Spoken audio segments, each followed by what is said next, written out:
Alright, so you got you some water damage here at the top of your wall. You're going to want to get a mask, a nice 3M mask, and then get a drywall knife and start scraping away at this loose stuff. You see it here? Just start scraping away at it. Get it all off there. Do not, however, bother the tape at the top of the seam there. Do not damage that. Just keep scraping away at this loose stuff. Knock it all off there.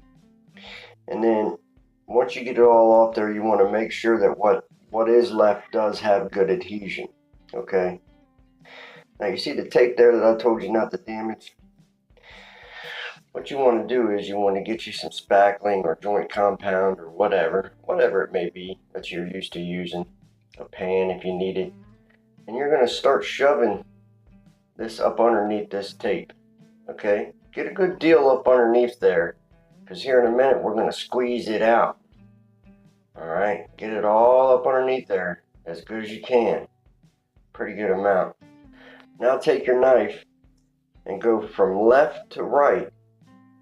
Hold it at an angle and flatten that tape and squeeze all the excess mud out on the way across. Okay?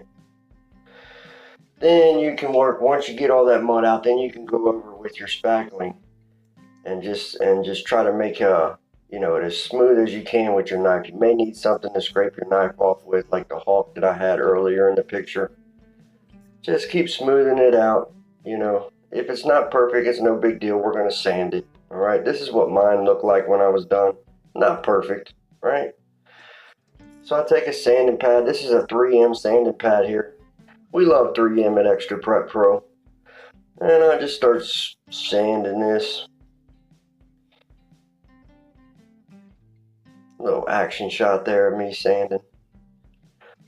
Once you get it sanded, guess what? You gotta do it again.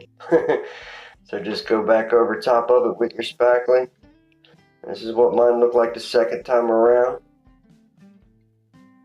And then I sanded it again. But the good news this time, when you get done sanding, you're done. Pretty much done. Get it real nice and smooth looking. And get your shop vac out.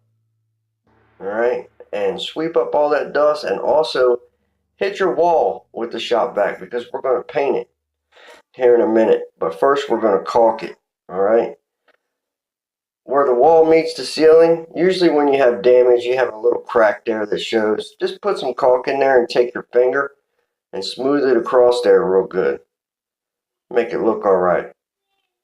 Then you want to get you some paint, whatever paint for, the room. Maybe semi-gloss flat. In this case, it's semi-gloss Sure Scrub. We'll take our brush, and just start painting this section of the damage. Luckily, the paint that we have blends in pretty well. Yours may not. You may have to paint the entire wall over, and that's okay. There we are, just painting this, and this is the finished product. You can't even tell there was any damage. Check that out. Pretty neat.